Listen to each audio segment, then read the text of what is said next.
Hello, welcome to Do It Yourself channel. Today I will show you how to disable live transcribe shortcut in Samsung Galaxy Z Fold 5. Right now we have our shortcut in bottom right corner. Here is our shortcut. As you can see, how to remove it or how to change it. We have to go to settings. Then we are looking for accessibility options. And here we have hearing enhancements. And at the top is live transcribe.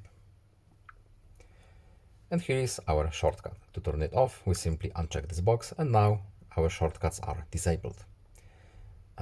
If we have other shortcuts, they will be disabled as well.